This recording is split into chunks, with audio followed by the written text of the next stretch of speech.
Bonjour à tous, bienvenue dans le podcast Fleur d'avocat. Je suis ravie de vous retrouver aujourd'hui pour un épisode dédié à ce que j'aurais aimé apprendre plus tôt dans ma vie.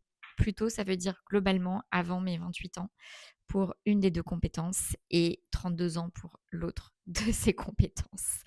C'est simple, il y a deux compétences que j'aurais énormément aimé apprendre plus tôt, tout simplement parce que c'est des compétences, vous allez voir, qui en fait sont utiles dans tous les domaines de la vie et qui sont, des compétences socles pour le reste. Hem, enfin, vraiment qui vont rayonner sur, toute une vie et toute une vie dans le sens pas forcément dans la durée du temps, même si aussi dans la durée du temps, mais aussi dans tous les domaines de la vie en réalité. Et donc ces 2 compétences, je ne vous fais pas de suspense, inutile. Je vais essayer d'être concise. Ces 2 compétences sont celles de l'intelligence financière, d'une part, et l'intelligence situationnelle, d'autre part. Je vais commencer par l'intelligence financière. Alors, hem, disclaimer, enfin, je ne sais pas si c'est un disclaimer, mais quand même, élément de contexte qui me semble important. Je viens d'une famille, que je considère privilégiée. J'ai des parents qui sont médecins spécialistes, enfin qui étaient, maintenant ils sont à la retraite, en CHU et donc qui gagnaient, bien leur vie. Alors c'était pas des Bernard Arnault, mais ils gagnaient bien leur vie, tous les 2. Et j'ai, clairement jamais manqué de rien. En plus, je suis la petite dernière, je suis arrivée, Hem, quand ils avaient respectivement 36 pour ma mère et 38 du coup pour mon père. Donc voilà, c'est pas comme si j'étais parmi les enfants qu'on a jeunes et du coup qu'on a en même temps qu'on construit le reste de sa vie, enfin bref. Donc j'ai jamais, clairement jamais, jamais, jamais manqué de rien et au contraire, j'ai la chance d'avoir, grandi avec des parents qui m'ont fait voyager, hem, qui ont enfin voilà, il a jamais été question de compter, de se demander si on avait, des difficultés à finir un mois, de si on pouvait se permettre ceci ou cela. En tout cas, c'était pas un discours qui était ambiant dans la maison. Il y a forcément des choses que mes parents ne pouvaient pas se permettre, mais j'ai pas l'impression qu'ils avaient un sentiment de privation.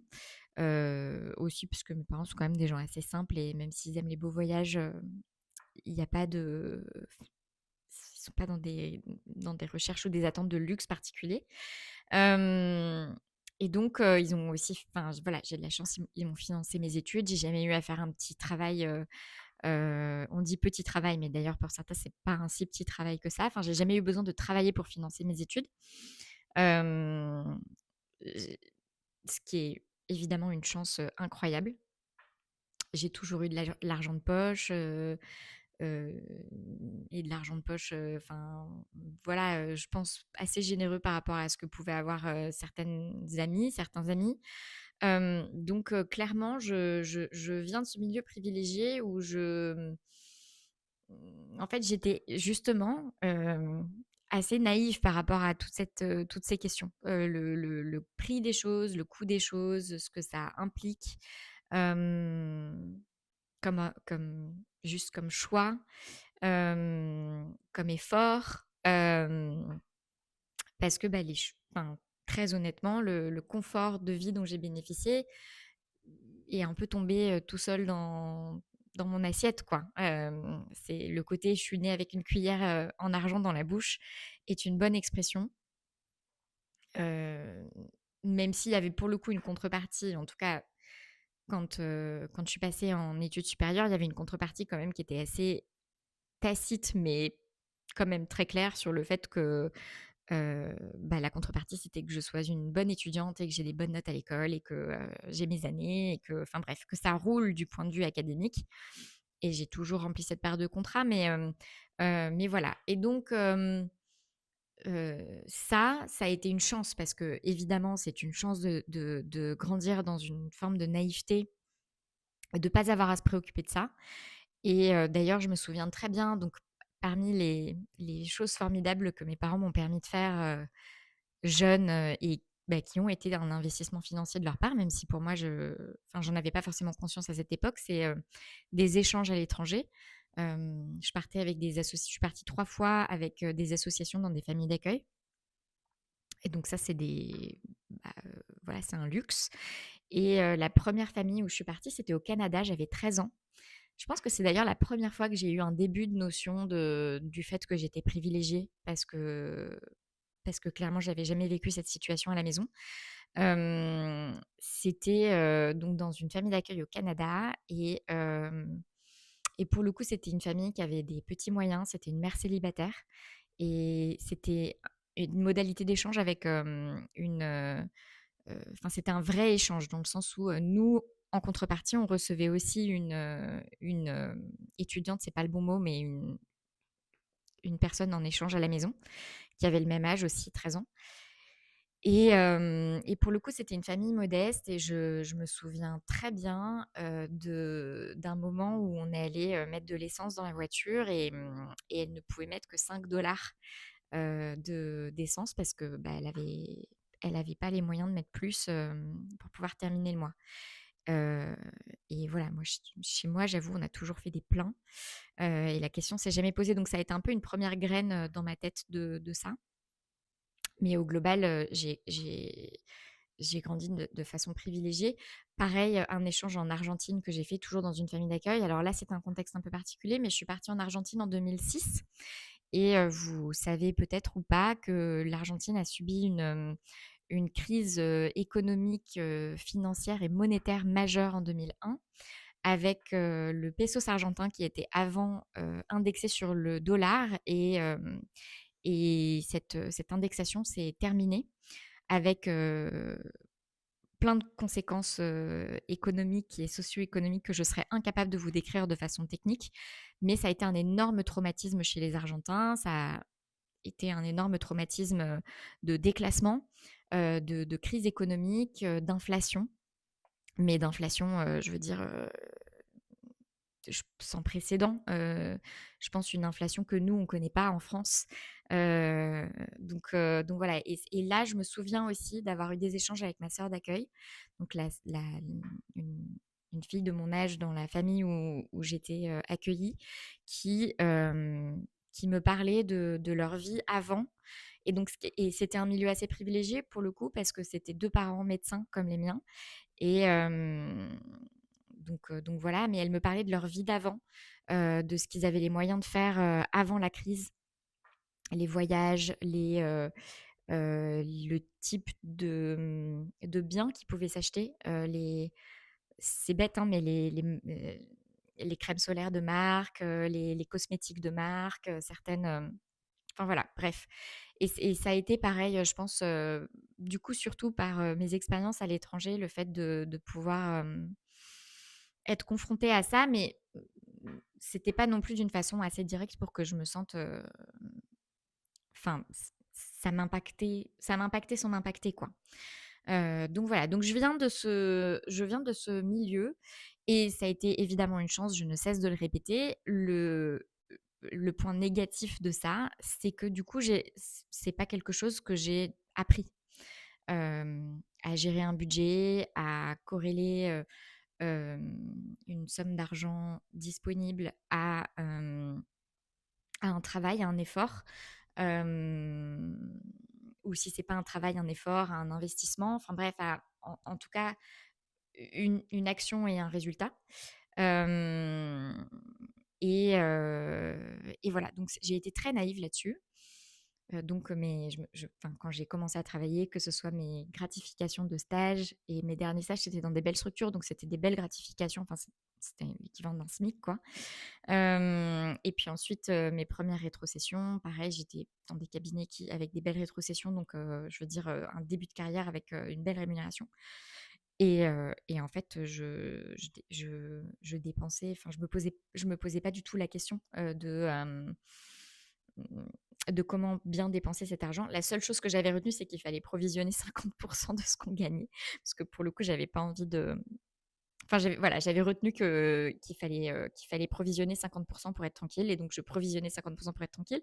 Mais le solde que je gardais pour moi, pour le coup, je m'interrogeais pas du tout sur, comment je le dépensais et comment je le dépensais bien, si je vivais au-dessus ou en dessous de mes moyens. Enfin bref, c'était pas un sujet, donc c'était hyper aléatoire. Tout ça, j'en ai parlé dans un podcast, d'une entreprise dont je vais vous parler après qui s'appelle Plénit Finance, avec qui j'ai fait un coaching justement sur le sujet quand je me suis dit: «Tiens, mais je pense que je suis à côté de la plaque sur la gestion des finances». Heureusement, ça n'a jamais été, quelque chose qui m'a, mise en difficulté dans le sens où, hem,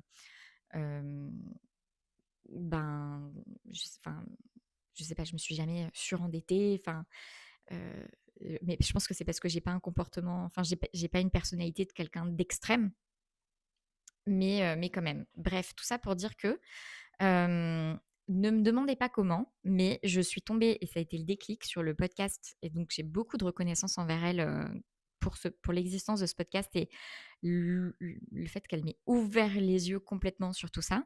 Le podcast, qui s'appelait alors Budget Chéri de Delphine Pinon et qui maintenant s'appelle Richissime, que je continue à écouter avec, beaucoup de plaisir et aujourd'hui, elle a fait évoluer son positionnement et son offre, dans le sens où, elle accompagne des personnes qui ont déjà un certain niveau d'épargne, à investir, dans certains types de projets, assez spécifiques, mais à haut rendement. Hem, mais au tout démarrage, c'était vraiment un podcast des bases de la base de la base de l'éducation financière, et de en fait, comment on gère son argent et comment on gère son argent en pensant à l'avenir. Donc Delphine Pinon, et vraiment, je vous invite à écouter son podcast. Et si vous démarrez de zéro, si comme moi, vous êtes un noob, parce que ça a l'air évident ce que je suis en train de dire, mais je sais qu'il y a beaucoup de personnes qui sont concernées par ça, y compris des personnes qui gagnent très très bien leur vie. Donc si comme moi, vous vous avez un peu aucune notion de tout ça et vous en entendez parler pour la première fois ou peut-être pas pour la première, mais vous êtes jamais vraiment penché sur la question. Je pense que le mieux, en tout cas avec ce podcast, c'est d'écouter les épisodes par le démarrage, parce que sinon il va manquer des piliers dans la réflexion. Mais bref, Delphine Pinon, elle distingue 4 colonnes, on va dire, de l'intelligence financière, 4 piliers. Le premier, c'est le fait de savoir gagner de l'argent. Le deuxième, c'est le fait de savoir, enfin, et je dis pas ça en ordre de priorité, hein, mais en tout cas, savoir gagner de l'argent, savoir dépenser son argent, savoir épargner et savoir investir en quatrième lieu. Et donc elle distingue tout ça.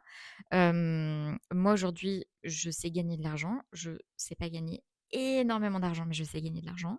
Je sais dépenser. Pour le coup, je suis devenue une ayatollah du budget et de la prévision des budgets, enfin bref, je suis devenue extrêmement rigoureuse sur le sujet. Épargner, pareil, je suis devenue une forme, d'écureuil. Alors pas complètement écureuil, mais en tout cas heu, je je sais quels sont les projets que j'ai en cours et donc comment est-ce que je dois épargner pour les réaliser et cetera et cetera. Et investir pour le coup, c'est ce sur quoi je suis le plus, faible parce que, aujourd'hui, je me concentre sur mon activité professionnelle, entrepreneuriale, et mes voilà, je suis pas encore trop allée sur le domaine de l'investissement, mais c'est, j'espère un 1er pas que je vais faire en 2026, peut-être 2027, qui sait? Mais j'espère 2026. Bref, une fois qu'on a dit ça, hem, le enfin, pardon, mon enchaînement sur mes notes est mal prévu. Mais, ça, c'est donc les 4 piliers de l'intelligence financière. Hem, c'est évidemment quelque chose qui est extrêmement important pour les, personnes qui ont des petits revenus, parce que, parce que il faut apprendre à gérer la rareté. Cela dit, ce qui est très intéressant, alors je suis pas une experte du sujet, mais ce qui est très intéressant, c'est qu'on heu, il y a un comment dire? Il y a une espèce de croyance collective, assez paternaliste d'ailleurs, que les pauvres savent pas gérer leur argent. Alors qu'en réalité, les études qui sont sorties, viennent complètement démentir le mythe du pauvre qui, claque toute sa thune au PMU ou, qui s'achète des trucs, qu'il n'a pas les moyens de s'acheter.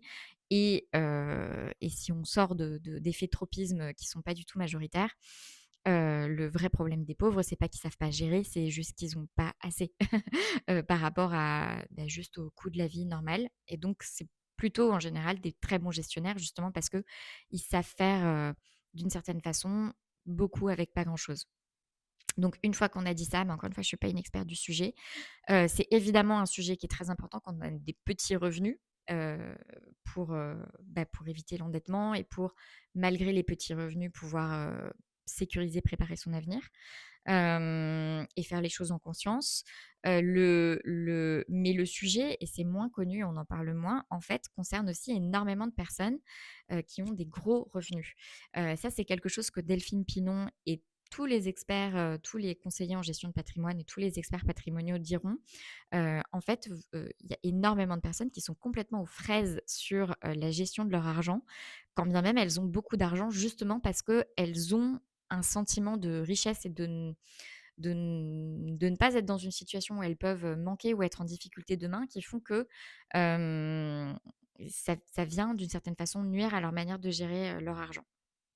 Ce qui est assez drôle, c'est que j'ai des amis qui gagnent très bien leur vie, et quand j'ai partagé avec eux la démarche dans laquelle j'étais, quand je me suis mise dans une démarche de monter en compétence sur ce sujet, on me taquinait pas mal. Enfin bref, j'avais des petites moqueries gentilles, mais des petites moqueries quand même, et puis en fait, quelques mois ou quelques années plus tard, ils étaient là en mode: «Ouais, en fait, c'est intéressant ce que tu as fait, est-ce que tu peux, nous en reparler? Moi, je faudrait peut-être que je mette à plat mes finances aussi», et cetera. Bref, donc tout ça pour dire que l'intelligence financière globale n'a rien à voir avec le montant des revenus. Elle a, plus à voir avec, juste, la manière dont on gère et dont on a appris à gérer jusqu'à maintenant. Nous, c'est quelque chose qu'on voit, auquel on est confronté, donc c'est moins quelque chose dont on parle avec les avocats, les collaborateurs qui ont des petits revenus, mais c'est pour le coup quelque chose dont on est amené à discuter avec des avocats qui ont des très gros revenus et qui sont tombés dans le piège qu'on va appeler le piège de la cage dorée. La cage dorée, c'est quoi? C'est globalement, vous avez une très, très, très, très, très bonne rétrocession d'honoraires ou salaire si vous faites partie des rares avocats salariés, et vous adaptez, enfin vous mettez votre train de vie dès le démarrage sur cette rémunération. Le train de vie, ça veut dire, les voyages, ça veut dire, les vêtements, les accessoires que vous pouvez vous acheter. Pour les hommes, c'est souvent une très belle voiture, évidemment tout ce qui va être fixe, les emprunts immobiliers, sur, des très beaux appartements, enfin bref, vraiment d'avoir un train de vie, très élevé dès le démarrage, parce que, en fait, on gagne très bien sa vie, et c'est vrai que quand vous avez des rétrocessions qui, en tout démarrage de carrière professionnelle, donc à 25-26 ans, avoisinent ou dépassent les 100 000 € de chiffre d'affaires. Donc, vous divisez ça par 2, vous avez 50 000 € en net que vous divisez par 12. Je n'ai pas la calculette sous les yeux, mais globalement, ça fait un très bon montant pour un très bon de carrière un début de carrière. Et donc au début, c'est cool, et puis ça ne fait que monter. Ça peut monter très vite, hein, ça peut monter à 150 K, fixe, 190, package global en 6e ou 7e année. Enfin bref, on peut avoir des montants de rétrocession qui sont très importants, et puis, en fait, à ce moment-là de votre vie, vous avez envie d'autre chose. Ils ont envie d'autre chose, ils ont envie, d'un autre rythme de vie, ils ont envie d'une pression différente, d'un management différent, de plus de liberté, de travailler sur un autre type de dossier parfois aussi. Hem Et malheureusement, ils sont bloqués par leur train de vie, parce qu'ils ne peuvent pas gagner moins que ce qu'ils gagnent, ou ils n'arrivent pas à se projeter dans le fait de gagner moins que ce qu'ils gagnent. Ils n'arrivent pas à se projeter dans le fait de peut-être voyager moins, ou faire des voyages moins luxueux, de changer d'appartement, de juste réduire leurs dépenses. Et donc, voilà, ils sont coincés dans, c'est ce qu'on appelle la cage dorée, hein. C'est vraiment: je suis coincée dans une vie professionnelle, qui me rapporte des très hauts niveaux de revenus, qui ne me satisfait pas sur le fond en termes de lifestyle, en termes d'intérêt intellectuel que j'ai pour les dossiers que je gère, et cetera. Mais je ne suis pas libre de partir parce que je suis tenue par mes dépenses et par mon train de vie. Et ça, c'est quelque chose qu'on voit, c'est quelque chose qu'on voit, Heu, régulièrement. Et je vous parle même pas, ça je rétrocède quand je vous disais tout à l'heure que l'intelligence financière ne dépendait pas des revenus. Personnellement, j'ai quasiment jamais entendu parler d'avocats qui ont des grosses dettes de TVA ou d'URSSAF, sur des petites rétros. Par contre, c'est des choses dont j'ai beaucoup entendu parler dans des cas de figure où c'est des personnes, qui ont des très, très belles rétros dans des très beaux cabinets anglo-saxons ou français, hem et qui en fait, n'ont pas provisionné leur TVA, sont endettés de TVA, sont endettés d'URSSAF. Et en fait, leur rétrocession, mois après mois, ne fait que venir rembourser des dettes, et sans forcément qu'il y ait une correction sur le train de vie derrière d'ailleurs. Donc c'est un espèce de cercle infernal, horrible. Donc ça, c'est, tout ce qui va être, sur l'intelligence financière. Je vous en dirai pas plus parce que très honnêtement, c'est pas mon expertise. Je suis juste, extrêmement ravie d'avoir eu le déclic, en découvrant et en écoutant ce podcast de Delphine Pinon, que je remercie encore et que je vous invite à écouter. Hem, de me rendre compte qu'en fait, j'étais pas complètement aux fraises, mais j'avais clairement des choses à apprendre et à améliorer dans la gestion de mes finances personnelles et de me mettre le pied à l'étrier. Donc il y a eu un delta de 18 mois, je crois, entre le moment où j'ai, commencer à écouter son podcast, apprivoiser les concepts, identifier que je faisais complètement partie des personnes concernées et le moment où, je me suis dit: «Bon, en fait, moi toute seule, je ne téléchargerai pas ce fichier Excel, je ne ferai pas cette liste de mes revenus et de mes dépenses. En fait, je ne ferai pas ce travail. Je ne le ferai pas toute seule moi-même, avec moi-même. J'ai besoin de quelqu'un qui me fouette et qui soit avec moi pour faire cet exercice». Et donc, j'ai pris un coaching avec cette entreprise qui s'appelle Plénitude Finance, qui ne fait que ça, du coaching budgétaire. Et j'ai fait ça pendant 1 an et demi. Clairement, je pense que les 6 derniers mois, j'en avais plus besoin, mais ça me rassurait d'avoir un coach, avec moi, avec qui je faisais le point, 1 ou 2 fois par mois, je sais plus combien c'était à la fin. Et avec qui on faisait le budget et bref, tout ça.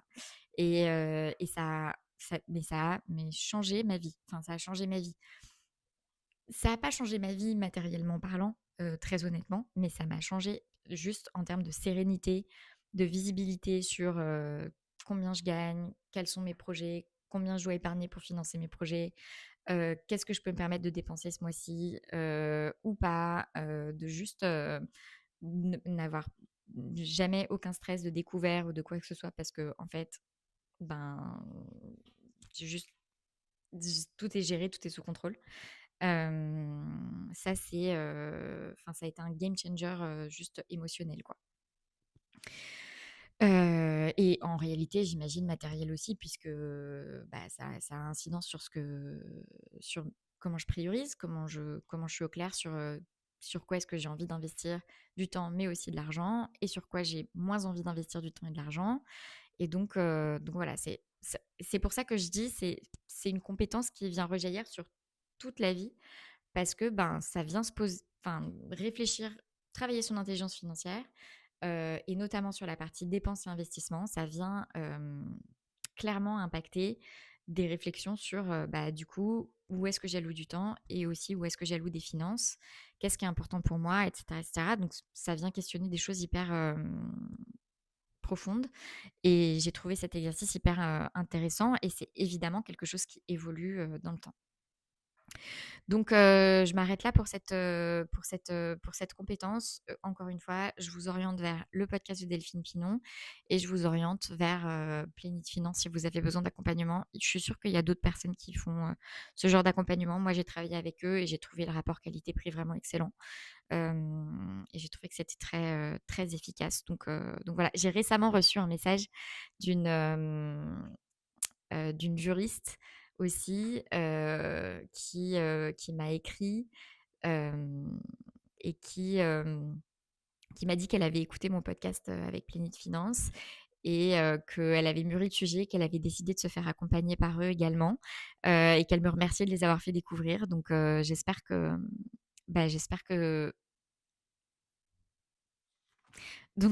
vous en tirerez autant de satisfaction que moi. La deuxième compétence, hyper importante que je suis mais ravie, mais vraiment ça a changé ma vie, mais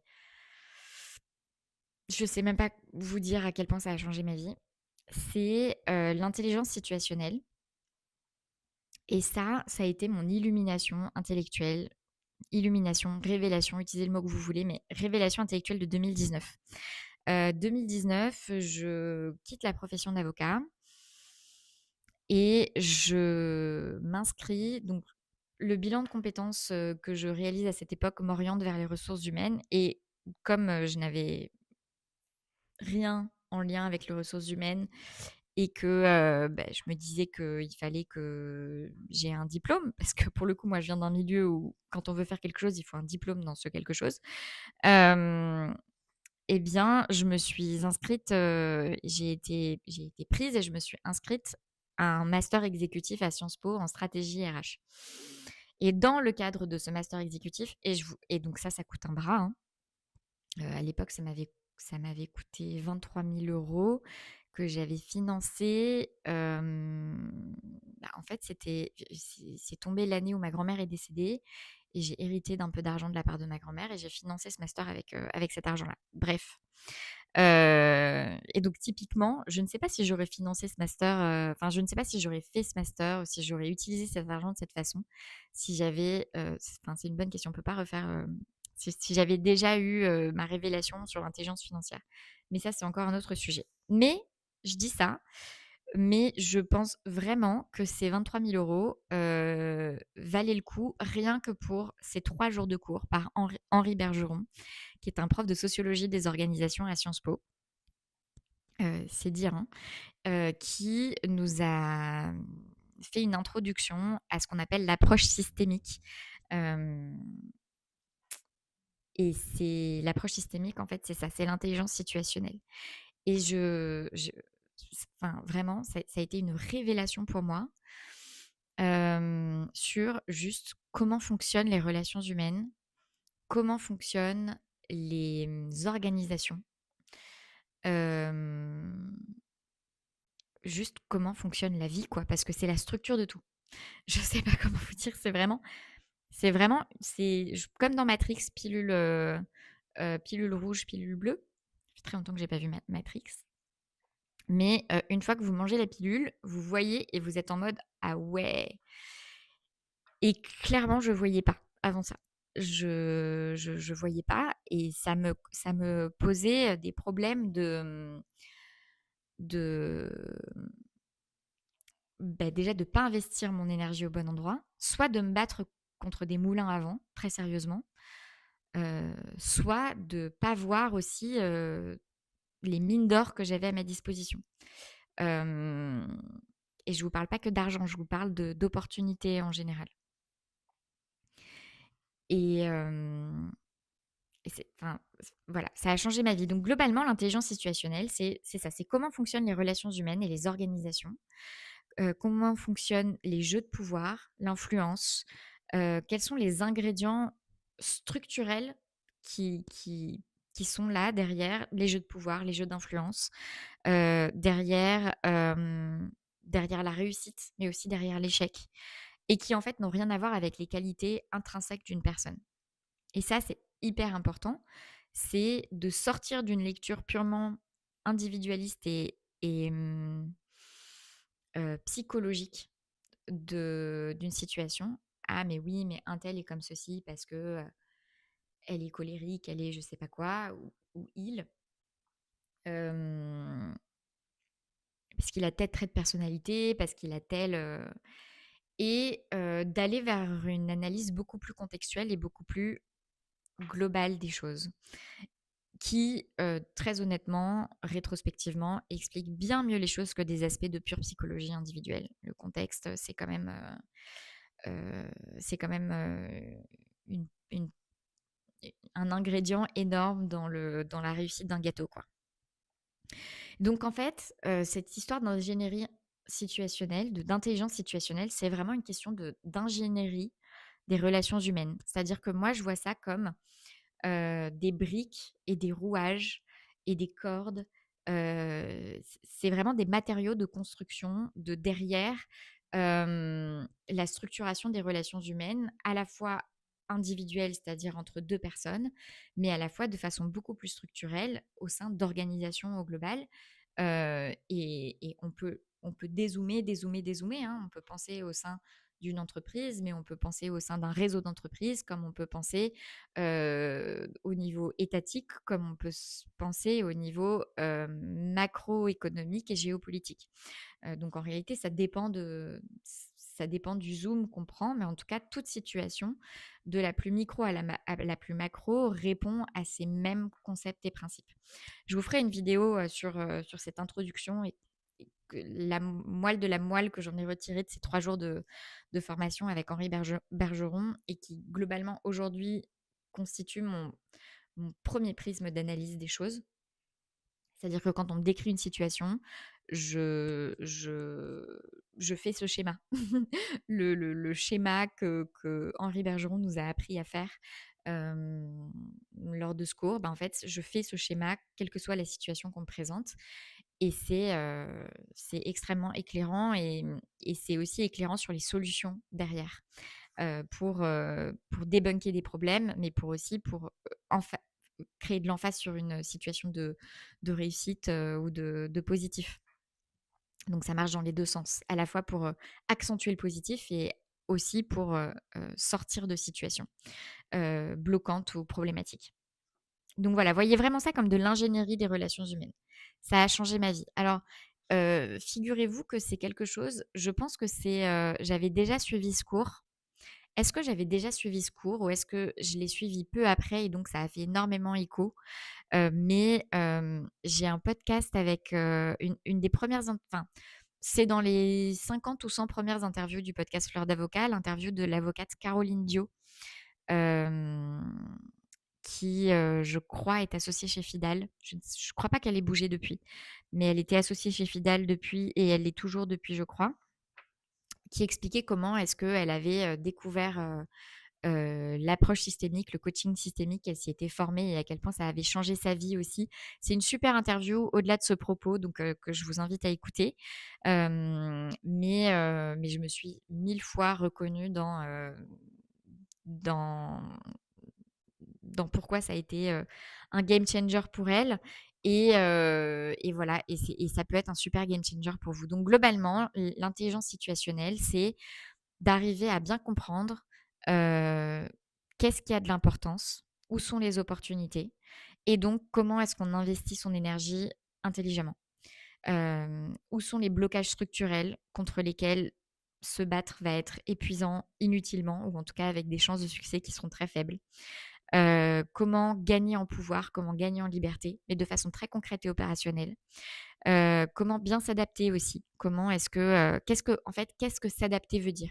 Et là-dessus, c'est très intéressant parce que moi, j'ai été mise, et là-dessus, vraiment, mes parents, je les remercie parce que ils m'ont mise dans des situations où je devais m'adapter, que ce soit parce qu'on a voyagé ensemble, mais aussi parce que enfin, clairement, les séjours à l'étranger en famille d'accueil, ça n'est rien d'autre qu'un exercice d'adaptation. C'est-à-dire que globalement, vous débarquez, vous ne parlez pas la langue. Enfin, mon premier séjour au Canada anglophone, je ne parlais pas anglais. C'est une culture que vous ne connaissez pas, c'est une famille que vous ne connaissez pas, donc une microculture que vous ne connaissez pas au sein de la culture. Et vous allez à l'école et vous devez vous adapter. Et pareil en Argentine, pareil en Nouvelle-Zélande. Et en fait, j'ai été mise dans des bains d'adaptation, mais clairement, je pense que je suis d'une certaine façon, pour le coup, j'ai tout pris sur l'aspect linguistique, puisque je pense que c'est une prédisposition de ma part, les langues étrangères. Donc, voilà, au bout de 3 mois au Canada, à 13 ans, j'étais bilingue anglais. Au bout d'un an en Argentine, j'étais bilingue espagnol. Et c'est pas juste je parlais bien espagnol, c'est que je parlais espagnol comme un Argentin natif et on faisait pas la différence entre moi et un Argentin natif. Donc là-dessus, j'ai tout pris. Je me suis imbibée comme une éponge. En revanche, sur la partie plus, on va dire, culturelle et humaine, je suis restée, je pense, beaucoup plus hermétique. Parce que, très franchement, je pense que je ne savais pas, je ne comprenais pas ce qui était vraiment attendu de moi en termes d'adaptation. Et ça s'est reflété derrière dans ma vie professionnelle, et c'est pour ça que je pense que j'aurais une expérience professionnelle si je revivais maintenant les expériences professionnelles que j'ai pu avoir, que ce soit en stage, que ce soit, en collaboration, avec ce prisme d'analyse-là, je vivrais les choses de manière complètement différente. Parce que j'aurais la grammaire, parce que c'est vraiment une question de grammaire. Et là, j'avais pas la grammaire et donc je pense que juste il me manquait ces codes. Et donc ces codes pour bien s'adapter, bien s'intégrer. Hem, donc voilà et typiquement, si j'avais eu cette connaissance-là, cette grammaire-là, je pense que j'aurais si je prends juste l'exemple des collaborations que j'ai pu avoir, donc ma les 2 collaborations que j'ai pu avoir, je compte pas la toute première qui a duré 15 jours, mais les 2 collaborations que j'ai pu avoir, elles, clairement, je j'avais des opportunités dans la première auxquelles j'étais complètement aveugle, alors qu'elles étaient que je pense que j'aurais pu m'en saisir et en faire quelque chose d'intéressant et qui m'aurait épanouie, en tout cas par rapport à ce que je vois de ce qui m'épanouit aujourd'hui. Hem et à côté de ça, probablement que je n'aurais jamais dû considérer que la deuxième opportunité, donc la deuxième collaboration était une bonne opportunité pour moi. C'est-à-dire que je pense que je me suis complètement fourvoyée en me disant que j'allais pouvoir m'épanouir dans cette collaboration, mais parce que clairement, les ingrédients pour que ce soit une réussite n'étaient pas réunis. C'était même pas juste une question c'était même pas une question personnelle, hein. C'était vraiment une question structurelle de moi, par rapport à cette, collaboration, par rapport à tout ce contexte, heu, le chemin était très long. Alors que pour que ce soit une réussite. Alors que la première, il y avait tous les ingrédients étaient là mais j'y étais aveugle. Donc de ce point de vue-là, je trouve ça hyper intéressant d'avoir, enfin voilà, c'est quelque chose, je suis désolée, c'est extrêmement abstrait. Je vous ferai une autre vidéo sur le sujet.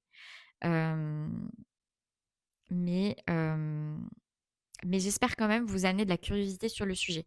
Alors, il y a, comme ressource, si j'ai une ressource à vous donner sur cette, histoire d'intelligence, situationnelle, c'est, à défaut que vous puissiez, avoir la chance de recevoir ce cours par Henri Bergeron. Encore une fois, mais cela dit, enfin, je veux dire, il publie des choses, donc j'imagine que vous pouvez trouver des choses de sa part, sur les internets, et pas que sur les internets, sûrement des bouquins et cetera. Mais c'est, le grand livre de la sociologie des organisations qui est «L'acteur et le système de Le Creuset».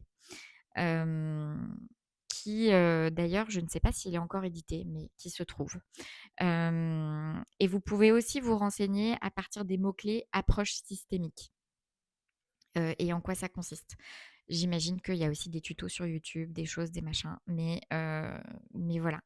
En tout cas, en synthèse, moi, s'il y a bien 2 choses auxquelles je vous invite à vous intéresser, c'est ça. C'est un, l'intelligence financière et 2, l'intelligence situationnelle, l'intelligence de contexte, le fait de bien savoir lire, analyser un environnement et donc en comprendre les enjeux et comprendre comment vous positionner intelligemment, dans cet environnement pour, pour que ça vous serve. Pour que ça vous serve à la fois d'un point de vue professionnel et à la fois d'un point de vue, émotionnel. Parce que quand on est dans une situation de réussite, déjà, c'est bien de savoir, en fait, quels sont ces ingrédients. Qu'est-ce qui fait que là, le contexte fait que c'est une réussite? Parce que comme ça, on peut mettre encore plus d'énergie dans ces mêmes ingrédients, maintenir ce bain qui fait que c'est une réussite. Heu, mais quand on est dans une situation qui est une situation d'échec, pour le coup, c'est émotionnel et que cet échec est un échec structurel, mais qu'on n'en a pas l'analyse, là, c'est extrêmement difficile à vivre d'un point de vue émotionnel. Parce que c'est le moment où on prend personnellement quelque chose qui n'a rien de personnel.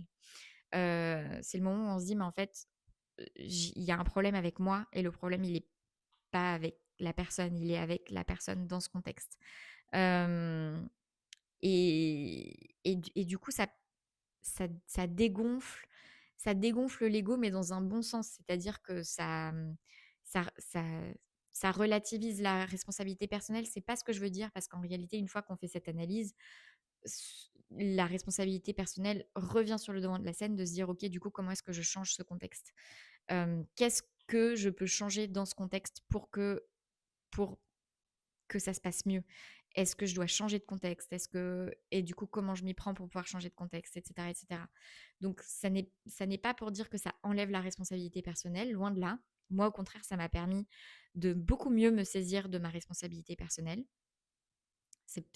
Mais je pense que c'est d'ailleurs un passage à faire. C'est-à-dire que sur cette base-là, on peut se dire, «OK, ben, en fait, le problème, c'est le contexte» et donc on met de côté sa responsabilité personnelle et on se dit: «Bah, c'est pas moi, c'est le contexte». Et on reproche tout au contexte. Alors que le pas encore d'après, c'est OK, du coup, si le contexte ne se prête pas, à ce que ça se passe bien, à ce que je vive bien les choses, à ce que j'atteigne l'objectif que j'aimerais atteindre, est-ce que voilà. Du coup, qu'est-ce que je fais moi dans cette situation? Qu'est-ce que je peux faire, hem, à court terme, pour à moyen ou à long terme, que la situation me soit plus favorable? Heu, Parce que, bah, voilà, c'est ce que je veux. Donc ça remet l'emphase sur la responsabilité individuelle. Donc je vous invite, vraiment à creuser ces 2 sujets. Je pense que c'est extrêmement éclairant pour tout avocat, pour toute personne en général et pour tout avocat parce que, ben, évidemment, on n'y échappe pas et encore plus, voilà, c'est aussi un prisme d'analyse hyper intéressant pour les dossiers. Enfin, c'est intéressant à tout point de vue. Donc voilà, je vous vends ces 2 compétences. Hem, C'était un plaisir de passer à nouveau ce moment avec vous. J'espère que ça vous a intéressé. Abonnez-vous à la chaîne, au podcast, bref, en fonction de où est-ce que vous consultez ce contenu, pour, recevoir, être alerté, bref, des prochains épisodes. Et puis vos pensées, vos réflexions sur ce que j'ai exposé m'intéressent évidemment, donc soit en commentaire, soit vous pouvez m'écrire à titre privé aussi par LinkedIn, par Instagram, par email. Bref, je suis assez accessible, c'est pas compliqué de m'écrire. Je vous souhaite, plein de bonnes choses et je vous dis à bientôt pour le prochain épisode.